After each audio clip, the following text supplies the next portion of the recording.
Well, in less than 2 weeks, the spookiest day of the year will bring imaginary terrors to life. But in the Harris County Criminal Exhibits Room, the imaginary can be reality. In this week's episode of The Evidence Room, which is the new docu-series by KPRC2 Investigates, the team dives into a Halloween nightmare that continues to haunt every parent. Our investigative reporter Robert Arnold is here now to talk a little bit more about this episode and how it came to be.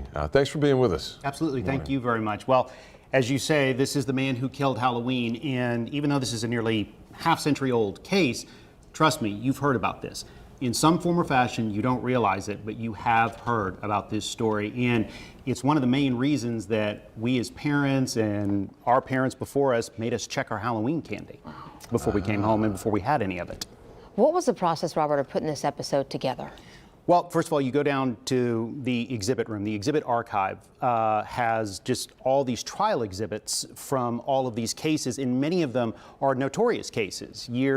Cases that have really haunted our collective memory for decades. So you go down there and you look and you see the trial exhibits. In some cases, there's the actual evidence from the trial. In some cases, there's the confessions from killers, anything that was put on during the trial. So you go down there and you go through that, and then you go through the archives. And of course, I went through our own KPRC archives to go back and look at the stories that we did on that. And so that's how you piece together these older cases. Interesting. So what was this experience like for you? I mean, you've investigated quite a few things, but this is more of a long-form documentary. What's the process like for you? It's a little bit different because these are cases that are over and done with. These are not still whodunits that are out there. So you go back through and you kind of put history together. Like I said, you go through our archives. You also go through what's in that exhibit archive with the Harris County.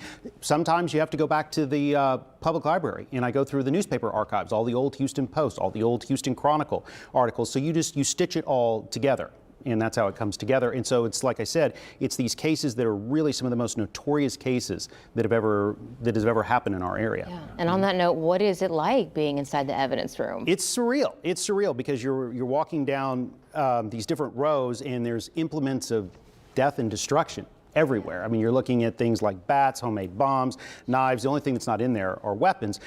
But it's surreal in that it's like a time machine, because you're going through and there's a case from the 70s, like, oh man, I remember those old bag phones, the old bag cell phone. Oh, look at the old Polaroid. Oh, look at there's a beta machine in there. Wow. So it's a surreal moment. And probably that will, I'm assuming the reaction probably from a lot of us. We get to go on this journey with you, and we'll get to experience it and see what it's like. And it's a different era in our city's history. It really is. Very You're cool. Taking us back. Thank you, Robert Arnold, for joining us this morning. Making time early on a Wednesday. We appreciate it. He's up early anyway. We just put him to work. That's right. That's right. You can watch The Evidence Room every Wednesday night starting at 6:30 p.m. tonight on the KPRC2 Plus live stream.